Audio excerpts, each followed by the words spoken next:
Dans la boue noire du Mississippi, Daniel Moreau, un héros brisé, s'agenouille sous un ciel d'encre, les mains levées tremblantes.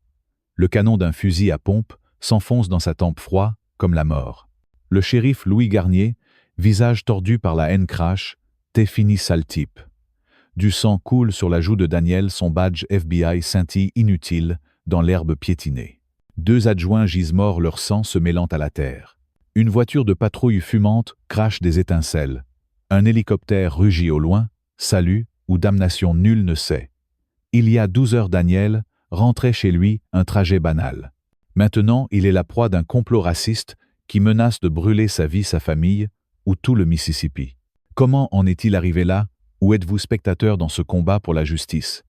Si vous êtes révolté par l'étreinte du racisme, frappez ce bouton « like » et commentez « Justice ». Montrez que vous êtes avec nous dans cette lutte. Abonnez-vous pour plonger dans cette saga où la vérité se bat à main nue. La nuit est lourde, étouffante à 29 degrés.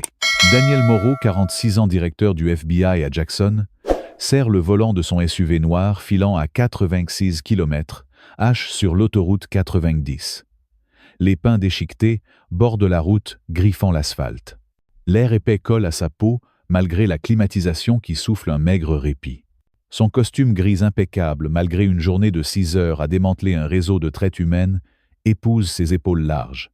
Ses yeux noisettes perçants scrutent la route. À un 1,45, le tableau de bord luit doucement.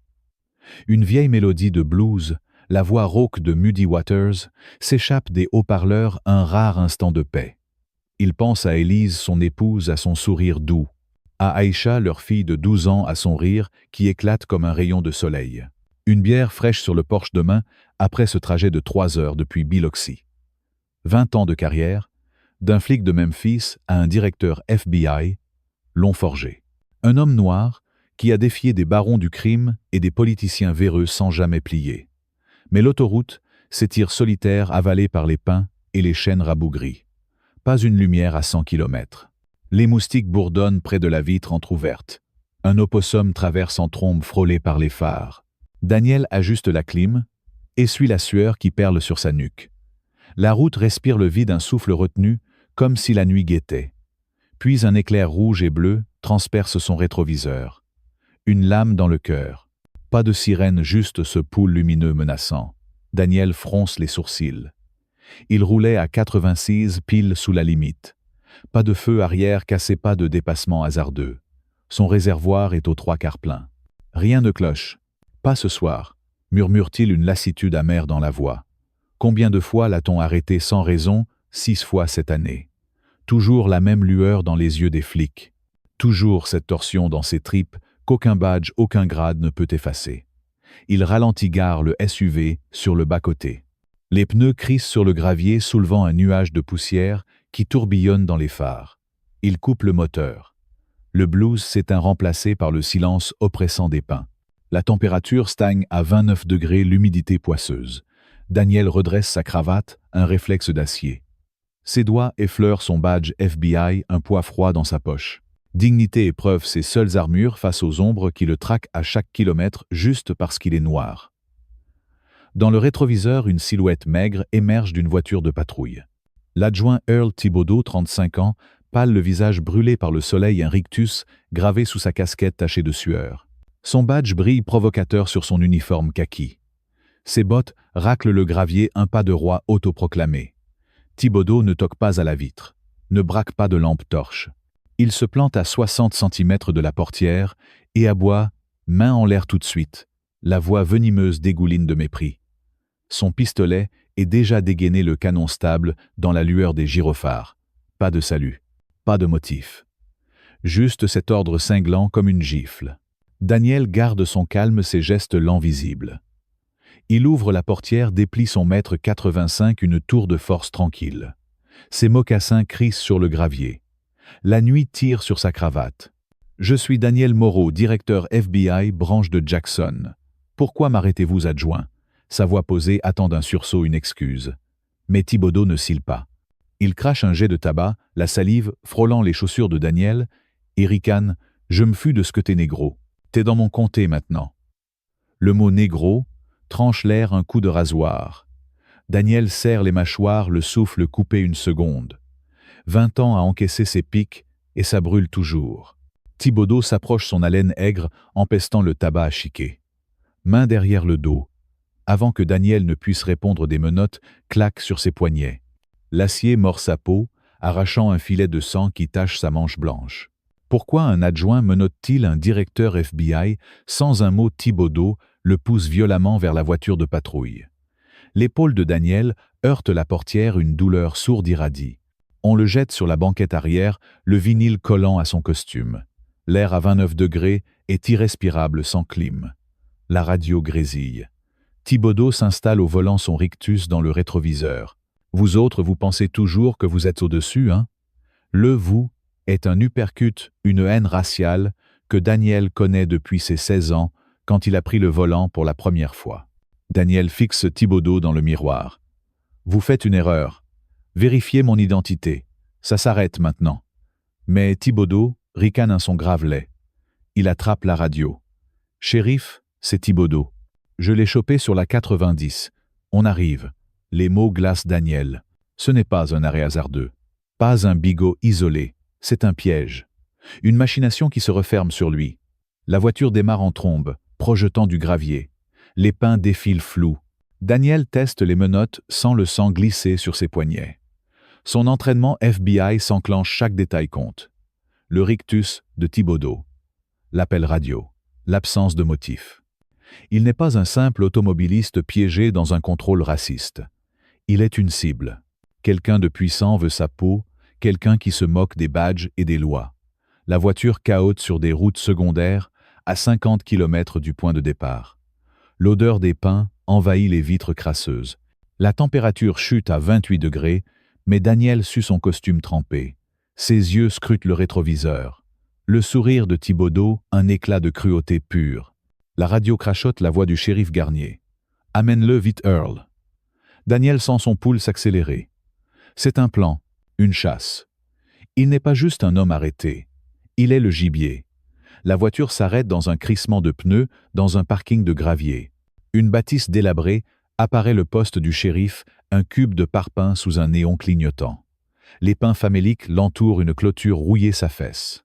L'air vibre du chant des cigales, du relent de diesel d'un générateur qui tousse dans l'ombre. Thibodeau ouvre la portière. Bouge. Il tire Daniel dehors, une poussée brutale. L'épaule de Daniel cogne à nouveau, ses mocassins glissent sur le gravier. Il se redresse droit, imposant malgré la douleur. Vous creusez votre tombe, adjoint.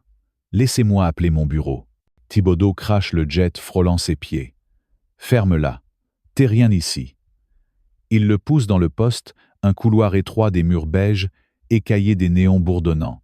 Une jeune femme, Marie Dubois, 25 ans, cheveux châtains en chignon, lève les yeux d'un bureau. Ses mains tremblent sur un dossier. Elle voit Daniel menotter du sang sur sa chemise.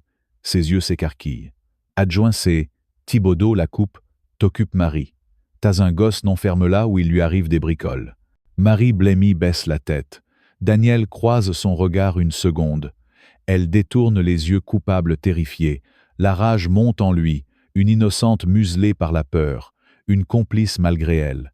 On le jette dans une cellule, un cachot de 2 mètres, sur 3 des barreaux, rouillé, un sol de béton crasseux. L'air rend s'étouffe à 28 degrés. Pas de fenêtre. Un ventilateur grince inutile. Les menottes toujours serrées, le sang coule sur ses mains. Thibodeau claque la grille. Attends que le shérif te voie. Le métal résonne comme un coup de feu. Daniel reste droit, ses yeux rivés sur Thibodeau, jusqu'à ce que l'adjoint détourne le regard marmonnant. Les minutes s'étirent, la sueur perle sur son front. Ses côtes commencent à pulser, souvenir de la poussée brutale. Puis des bottes lourdes martèlent le couloir. Le shérif Louis Garnier apparaît, une masse de 1,90 m, 52 ans, rougeau, son uniforme kaki tendu sur un torse de barrique. Une matraque tournoie dans sa main épaisse. Ses yeux gris brillent, un mélange de mépris et de jubilation. Garnier s'approche des barreaux, son souffle empeste le tabac et le bourbon. Alors le grand Daniel Moreau, directeur FBI, ici ça vaut rien, mon gars. Le mot gars est une insulte, un écho du négro de Thibodeau. Daniel serre les poings, le sang goutte sur le béton. Garnier ricane, fait signe à Thibodeau. La grille s'ouvre. Le shérif entre la matraque, s'abat sur les côtes de Daniel. Un craquement sourd. La douleur explose blanche brûlante. Daniel vacille, le souffle coupé. Un filet de sang coule de sa lèvre, ses dents ont mordu la chair. Mais il ne tombe pas. Pas encore. 20 ans d'entraînement le tiennent debout. Garnier frappe encore un coup dans le flanc, puis un troisième. Daniel s'écroule à genoux, le béton froid sous ses paumes. Du sang tache le sol rouge vif. Garnier rit un son guttural. Voilà ta place. Il sort un sachet plastique de sa poche, de la cocaïne scintillante sous les néons. Il le jette dans la veste déchirée de Daniel. On dirait un dealer Earl, pris la main dans le sac. La voix du shérif dégouline d'ironie. Un mensonge si grossier qu'il en est risible. Mais Daniel sait que ce n'est pas une blague, c'est un piège, un montage pour le détruire. Il crache du sang. Vous ne vous en tirez pas, mes hommes vous écraseront. Garnier éclate de rire, donne un coup de pied dans son estomac. L'air s'échappe de ses poumons. La douleur irradie, ses côtes hurlent. Mais ses yeux restent rivés sur Garnier. Mes hommes, t'es à moi maintenant. Daniel à terre repère la matraque que Garnier a laissée tomber à quelques centimètres. Ses doigts frôlent le bois. Thibaudot se détourne pour attraper un registre. En un éclair, Daniel bondit, saisit la matraque là-bas sur le genou du shérif. Un craquement écœurant. Garnier hurle, titube. Daniel se redresse, pousse Thibaudot contre les barreaux, un clang retentit. Il sprinte dans le couloir, passe devant Marie pétrifiée, un café renversé à ses pieds. Elle murmure « Pardon ».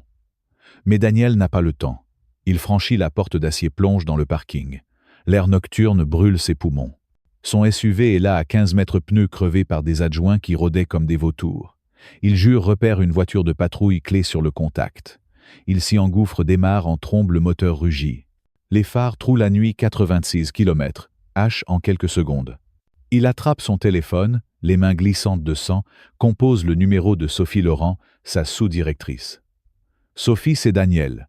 Poste à 50 km et de Jackson. Garnier est pourri, il m'a tabassé, planté de la drogue. Je suis sorti, envoie des renforts. Sa voix rauque tremble. Sophie répond net, compris. Reste discret. Équipe à 30 minutes. Daniel raccroche un souffle de soulagement. Il a renversé la donne. Ou du moins il le croit. La voiture file à 112 km. H les pins défile sombre. Mais la radio de la voiture s'allume, un grésillement. Une voix de dispatché. À toutes les unités, suspect Daniel Moreau, directeur FBI, recherché pour trafic de drogue armée et dangereux. Vu en fuite dans un véhicule volé. Son estomac se noue, ses mains se crispent sur le volant. Ce n'est pas juste une agression, pas juste un montage. C'est une chasse à l'homme orchestrée par Garnier, qui répand son mensonge comme un feu de forêt. Chaque badge du Mississippi est désormais son ennemi. La route s'étire, un ruban d'asphalte avalé par l'obscurité. Daniel pousse à 128 km. H le moteur hurle. Les côtes de Sophie sont à 20 minutes, leur rotor gronde au loin faible. Du sang sèche sur ses poignets là où les menottes ont mordu. Sa chemise déchirée pend. Sa cravate perdue dans la bagarre. Mais son esprit reste aiguisé. Il rejoue chaque instant le rictus de Garnier, l'appel radio, la cocaïne plantée. Ce n'est pas juste un shérif véreux. C'est une machine conçue pour l'écraser. Et il court pour lui échapper. La sueur coule sur son front, la clim cassée. L'air à 28 degrés l'étouffe. Ses côtes pulsent, chaque chaos de la route est un coup de poignard. Puis 3 paires de phares surgissent derrière lui, rapides, synchronisés, pas des voyageurs, des prédateurs. Son instinct affûté par 20 ans au FBI s'enflamme. Il ralentit à 112 tests. Les phares ne déviennent pas, il se rapproche. Son pôle martèle ses tempes. Le véhicule de tête accélère, un pick-up surélevé, pneus crottés, un drapeau confédéré claquant à l'arrière. Ses phares l'aveuglent, il zigzague à gauche. 2 autres le flanquent, un à droite, un derrière, l'encerclant. La route se rétrécit, un pont de bois branlant en jambes, un ruisseau asséché 10 mètres plus bas. Les planches gémissent sous le poids de la voiture. Daniel cherche une sortie, une bretelle, mais les pins serrent la route implacable. À travers les vitres teintées, il distingue des visages. Des hommes blancs, regard dur, sourire cruel. L'un brandit une batte de baseball, l'autre un fusil. Ce ne sont pas des flics. Ce sont les chiens de Garnier lâchés par son mensonge. Il accélère 152 km. Le moteur gémit, la voiture tremble. Le pick-up de tête, le couple force à freiner. Les pneus hurlent. Puis une brique explose le pare-brise. Le verre éclate une pluie d'éclats. Un tesson tranche son avant-bras, le sang gicle chaud sur sa manche. La brique s'enfonce dans le siège passager. La voiture dérape, frôle le bord du pont. Une voix rugit depuis le pick-up, sort salle noire. Le mot frappe plus fort que la brique un écho du « négro » de Thibaudeau, du « gare » de Garnier. Une haine raciale qui le pourchasse depuis toujours. Mais ce n'est pas une insulte. C'est une sentence de mort. Daniel braque les pneus, crisse la voiture, chasse sur le pont. Le vide à droite menace un plongeon de 10 mètres dans l'obscurité. Il tire à gauche, racle la rambarde. Un cri de métal, des éclats de bois volent. Le pick-up le heurte par l'arrière, un choc qui lui fouette la nuque. Le verre craque sous ses mocassins. Il pousse à 160, le pont s'achève, l'asphalte reprend. Les pick-up ralentissent distancés. Le moteur hurle, l'aiguille du compteur tremble. Les phares des poursuivants s'estompent. Les rotors des hélicoptères grondent plus proches à 15 km. Il essuie le sang de ses yeux, la sueur pique. Il attrape son Glock, 6 balles dans son holster. Le poids de l'arme le stabilise. Il a survécu. Il les a semés. Sophie arrive. Garnier va payer. Ses épaules se détendent une fraction de seconde. La douleur, un rugissement sourd qu'il peut ignorer. La route s'ouvre, les pins s'éclaircissent. Jackson à 65 km. La liberté presque à portée. Mais la radio crachote. Une voix inconnue nasillarde. Regardez vos écrans amis, un vrai spectacle. Puis, un enregistrement de sa voix déformée. Vous ne vous en tirez pas, splicé, avec un faux grognement. Je vais vous enterrer, porc. Son estomac chute. La transmission passe à une description vidéo.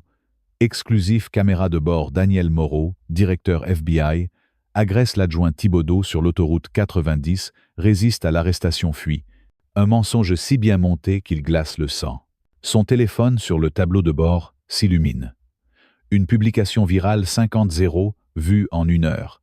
La vidéo truquée le montre bondissant sur Thibaudeau, les menottes effacées, les insultes racistes coupées.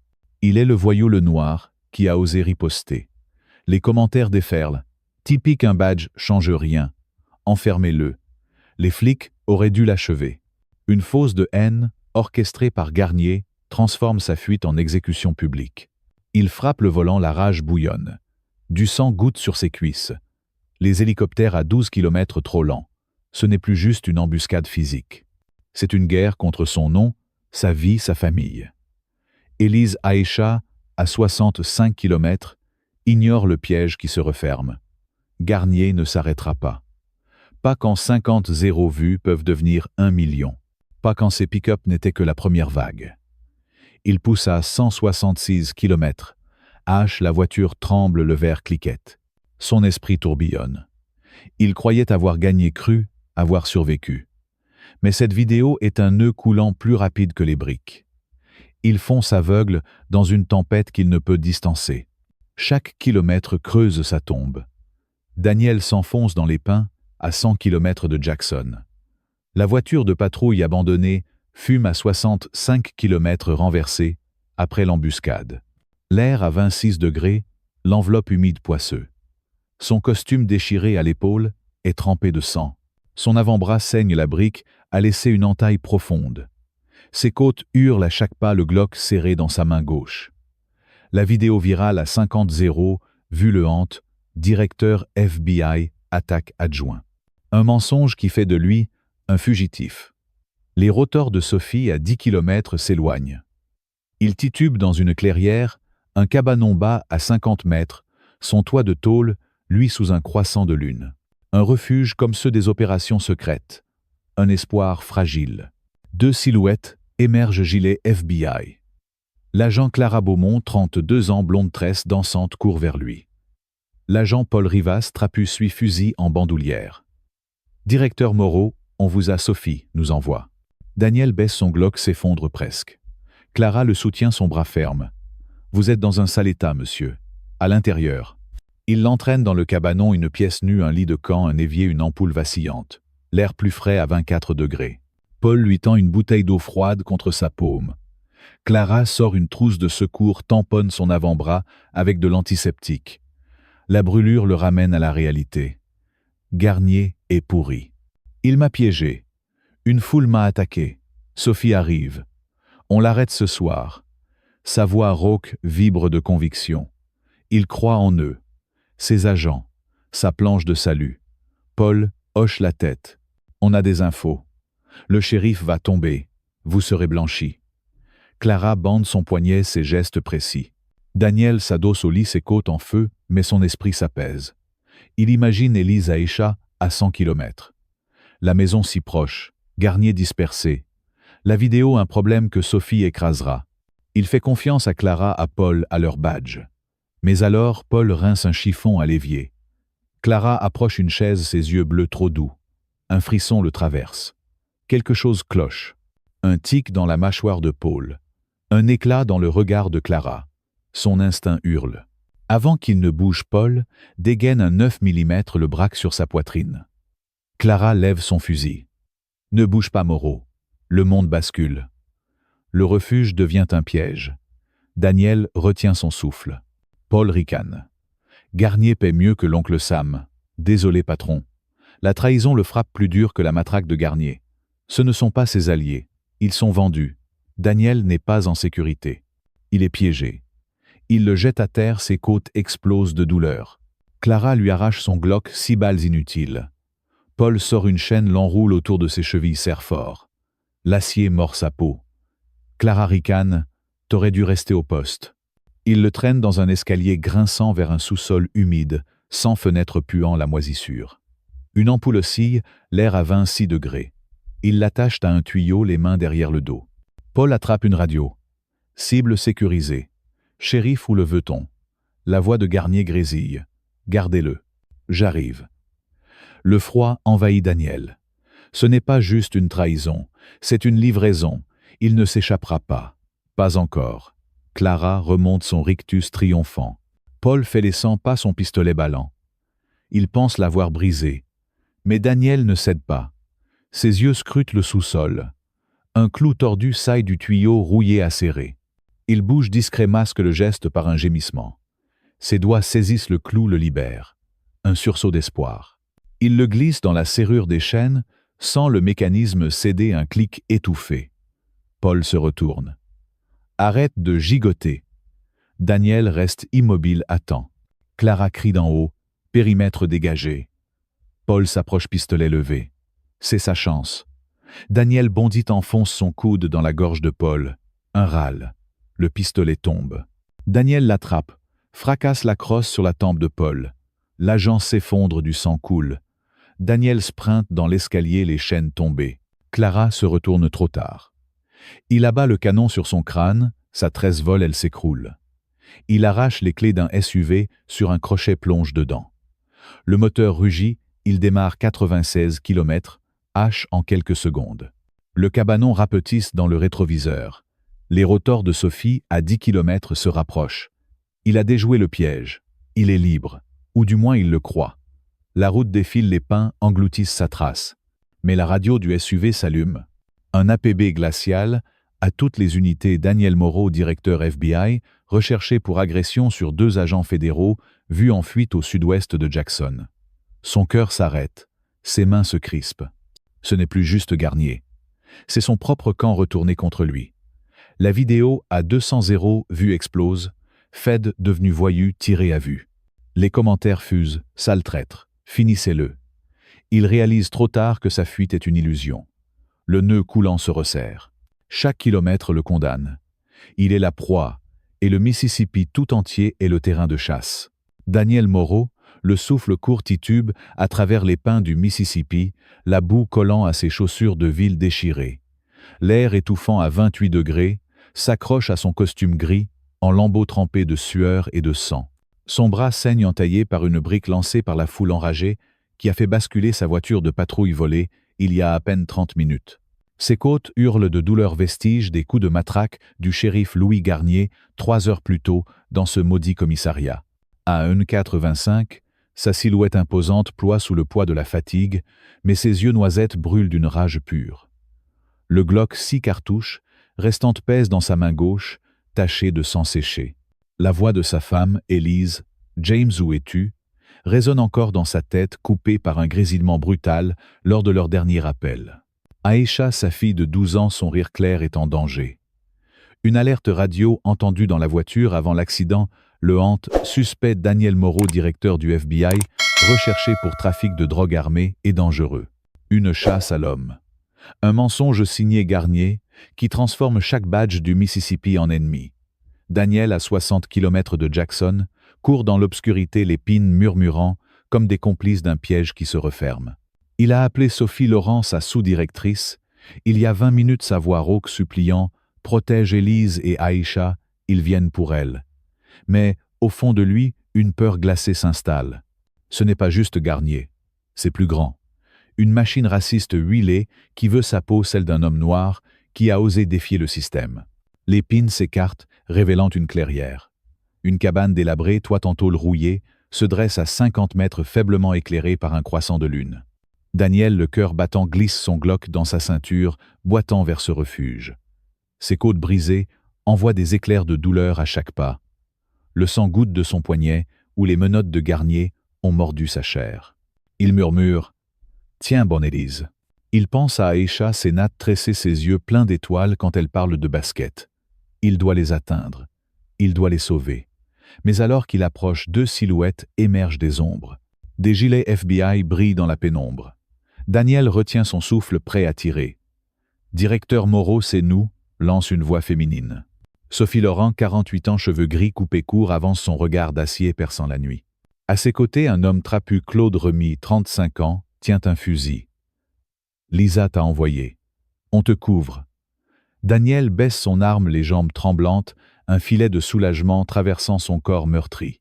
Il l'entraîne dans la cabane, une pièce exiguë puant le moisi à 26 degrés. Une ampoule vacille au plafond, jetant des ombres sur un lit de camp et un évier rouillé. Sophie déchire un kit médical, appliquant de l'antiseptique sur le bras de Daniel. La brûlure le fait grimacer, mais il grogne. Garnier est pourri. Il m'a tabassé, a planté de la drogue. Ils vont s'en prendre à ma famille. Ton équipe est où? Sophie, concentrée, bande son poignet. On a des agents à 40 km en route pour ta maison. On va coincer Garnier. Claude, silencieux, se tient près de la porte, son regard fuyant. Daniel, épuisé, s'appuie contre le mur, buvant une gorgée d'eau glacée. Il croit être sauvé. Il croit en Sophie, en ses agents, la badge qu'il porte depuis 20 ans. Il croit que la justice va l'emporter. Mais il se trompe. Un craquement dans la radio de Claude brise le silence. Une voix familière, celle de Garnier, siffle « Vous l'avez, amené-le au point B ». Daniel se fige le cœur dans un étau. Sophie se retourne, son regard durci, un pistolet pointé sur lui. « Ne bouge pas, Moreau ». Claude, un rictus aux lèvres, lève son fusil. Garnier paie mieux que l'oncle Sam. « Désolé, patron ». La trahison frappe comme un coup de poignard.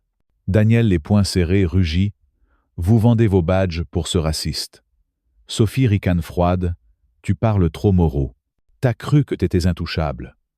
Il le désarmant, son Glock arraché, et le pousse vers une chaise, les menottes claquant sur ses poignets déjà à vif. Le sang coule, tachant le sol poussiéreux. La cabane, son refuge, est un piège. Mais ce n'est pas le pire. Claude sort un talkie-walkie, appuie sur un bouton, et une voix d'enfant déchire l'air. « Aïcha, papa, aide-moi, ils me font mal !» Un cri étranglé suivi d'un sanglot. Daniel, les yeux écarquillés, hurle « Qu'est-ce que vous lui faites, bande de salauds ?» Son cœur se brise chaque battement, un marteau dans sa poitrine. Sophie, impitoyable, murmure « Élise a confessé. Elle dit que t'es un dealer. On tient ta gamine. Si tu veux la revoir, ferme-la. » Une rage incandescente envahit Daniel. Ils osent. Ils touchent à sa fille, à Élise. Une vidéo diffusée sur un écran portable que Claude brandit montre Lise menotté, le visage tuméfié, lisant un texte d'une voix brisée. « Mon mari trafique, je savais tout. » Un montage grossier mais déjà viral. 5 millions de vues. Des commentaires haineux défilent, salle noire en tôle. Sa famille aussi des criminels. Daniel, les dents serrées, sans la bile montée. C'est un mensonge. Une machine à broyer. Et sa famille en paie le prix. Il ne peut pas rester là. Pas avec Aïcha en danger. Pas avec Élise brisée. Ses doigts glissant dans son dos trouvent un éclat de verre brisé sur le sol, vestige d'une bouteille oubliée. Il coupe les cordes de la douleur, déchirant ses poignets. Claude, distrait, ricane au talkie. Sophie tourne le dos, vérifiant la porte. Daniel bondit. Un éclair de verre plante dans la cuisse de Claude. Un hurlement déchire la cabane.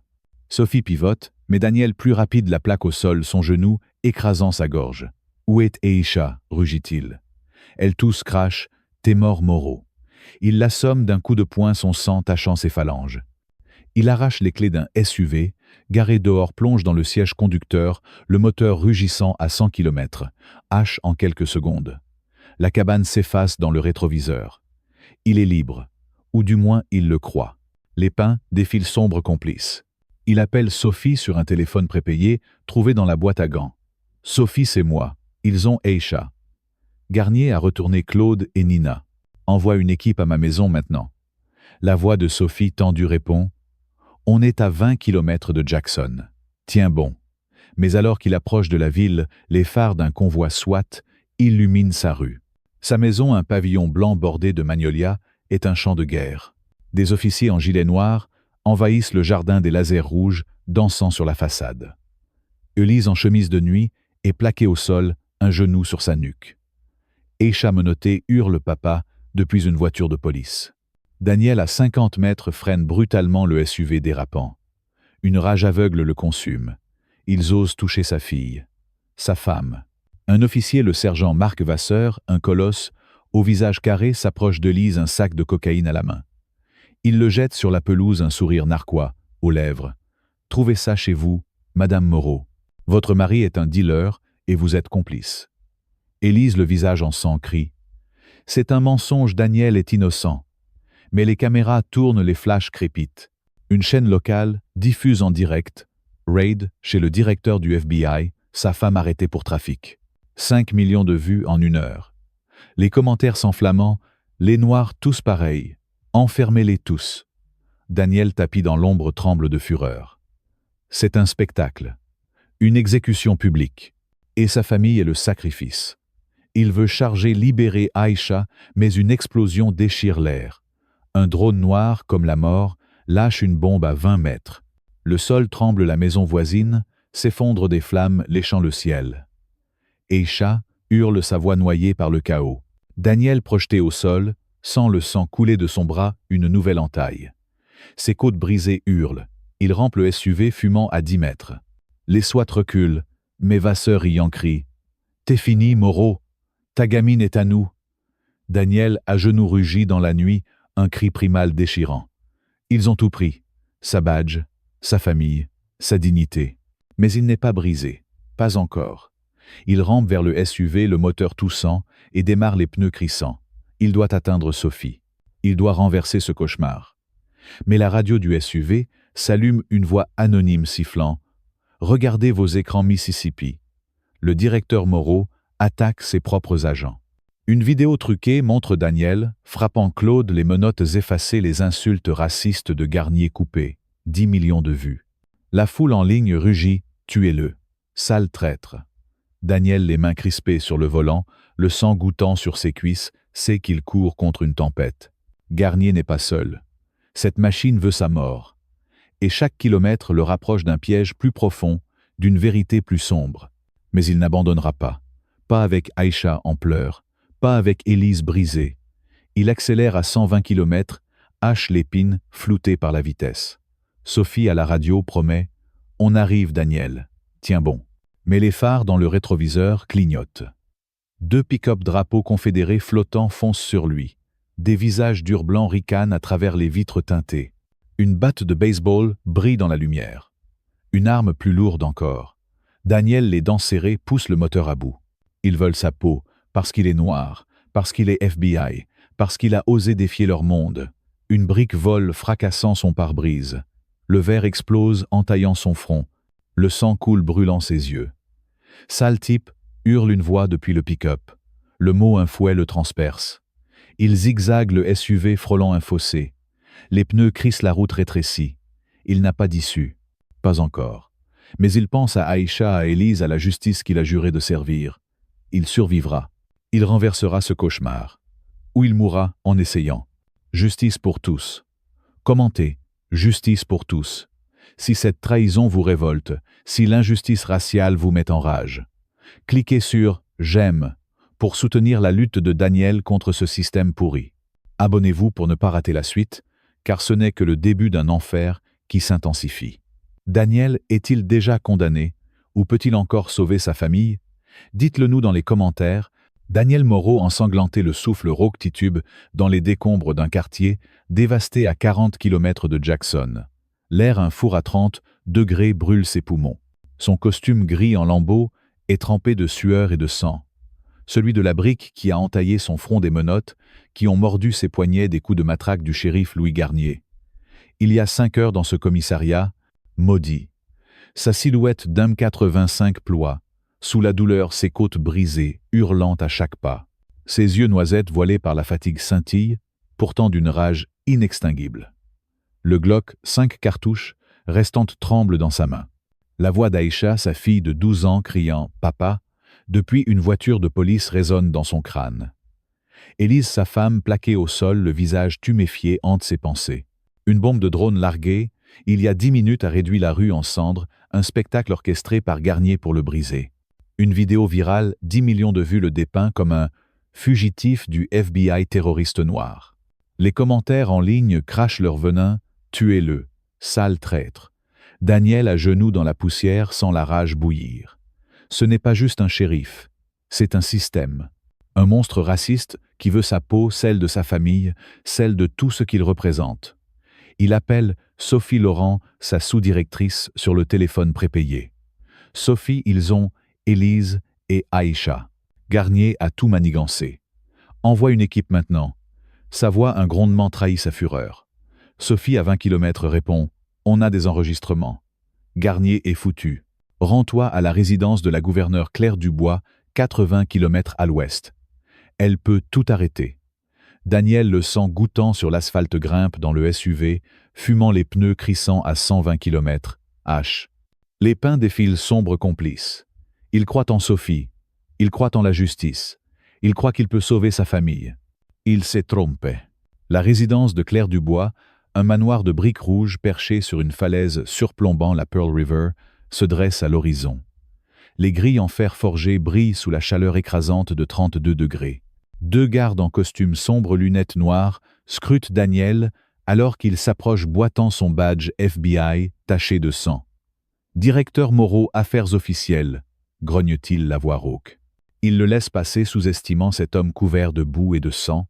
Les jardins luxuriants de Magnolia contrastent avec la crasse du cauchemar qu'il traîne depuis l'autoroute 90. À l'intérieur, l'air est frais à 20 et 1 degré les sols de marbre luisant sous des lustres de cristal. Claire Dubois, 55 ans, élancés cheveux blonds impeccablement coiffés, l'accueille dans un bureau lambrissé de chêne. Elle sirote un thé glacé, son tailleur bleu marine impeccable. « Daniel, vous avez l'air d'un mort-vivant », dit-elle, un sourire doux. « J'ai entendu pour Garnier. C'est ignoble. » Daniel s'effondrant dans un fauteuil de cuir, les côtes en feu exposent tout l'arrêt illégal, les coups, la drogue plantée, la vidéo truquée, Aïcha et Élise, prises en otage. « Claire, vous devez intervenir. Pardonnez ma famille. Arrêtez le juge Henri Leclerc, il est avec Garnier. » Sa voix tremble, mais ses yeux brûlent. Claire hoche la tête, son regard compatissant. « Je vais tout arranger. Vous avez ma parole. » Elle se lève, compose un numéro. « Passez-moi le procureur général. » Daniel, pour la première fois, en 5 heures respire. Il croit qu'il a trouvé une alliée, une gouverneure propre, une issue. Mais alors qu'elle parle, son sourire se crispe.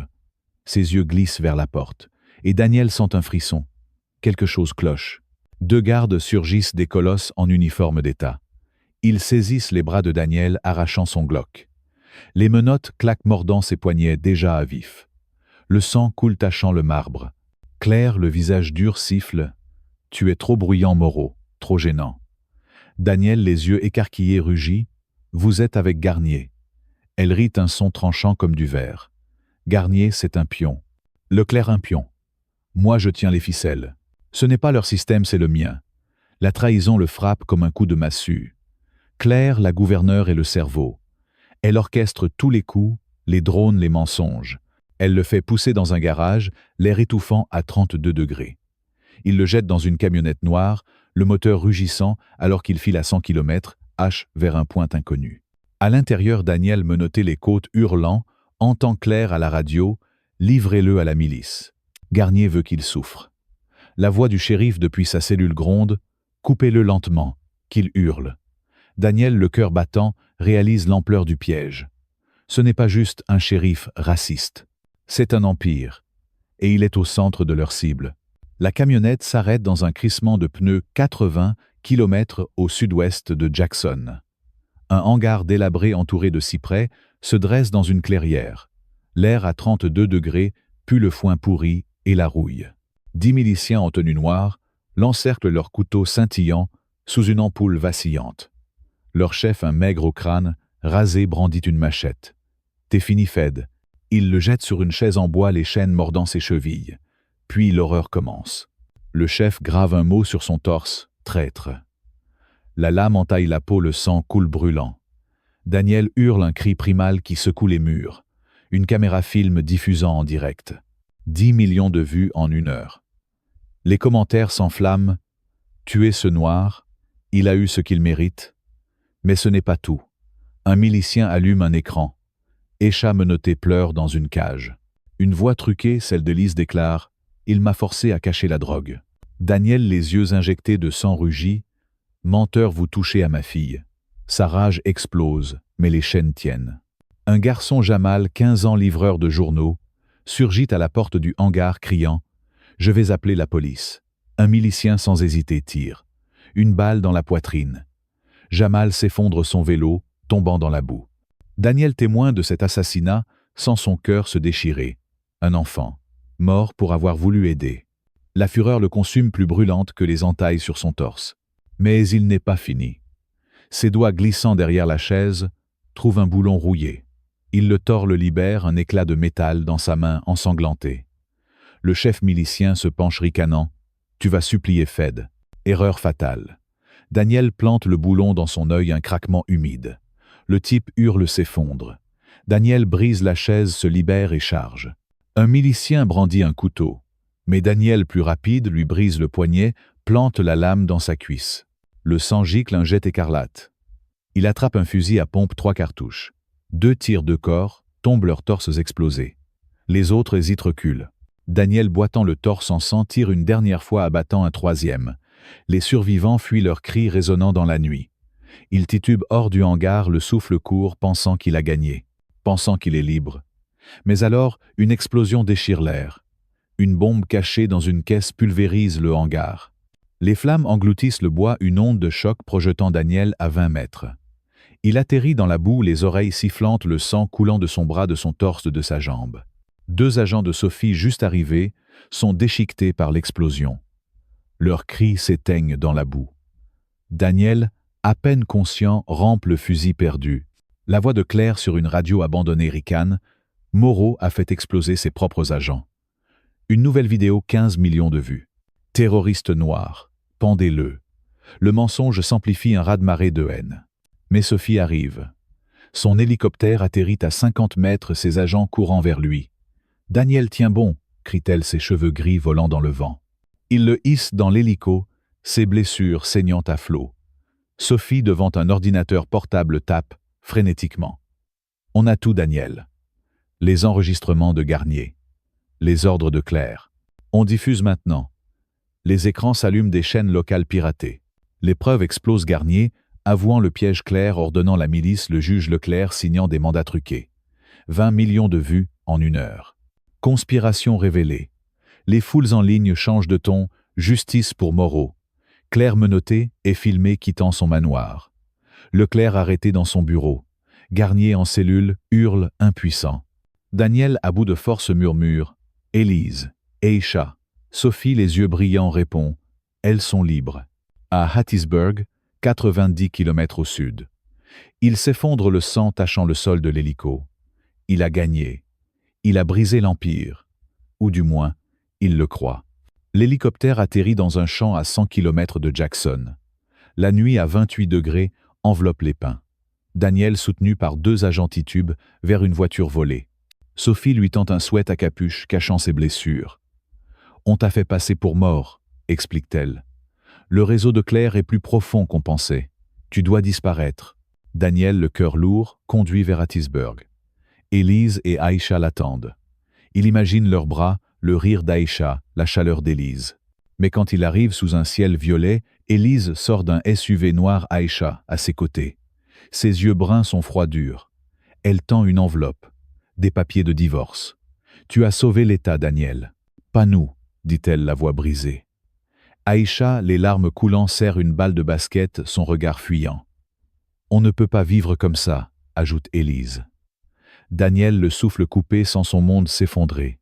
Le sang goutte de son torse, de sa jambe, mais cette douleur est pire. Il tend la main, Élise attend. Mais elle monte dans le SUV Aïcha, jetant un dernier regard déchiré. Les phares s'éloignent engloutis par la nuit. Daniel, seul dans la boue, les papiers tombant de ses mains tremblantes, hurle dans le vide. Il a tout donné. 20 ans de combat. Une nuit d'enfer. Il a brisé un système raciste, sauvé des millions de regards, mais perdu ce qui comptait le plus. Il est un fantôme. Vivant, mais mort. Justice pour tous. Si cette trahison ultime, ce sacrifice déchirant vous met en rage, commentez « Justice pour tous ». Cliquez sur « J'aime » pour soutenir Daniel, un héros brisé par un monde pourri. Abonnez-vous pour ne pas rater la suite. Daniel est-il fini ou sa vengeance ne fait-elle que commencer? Dites-le nous dans les commentaires. L'enfer sur l'autoroute 90, une saga haletante et déchirante, nous plonge dans le combat acharné de Daniel Moreau, un directeur du FBI noir, contre un système gangréné par le racisme et la corruption.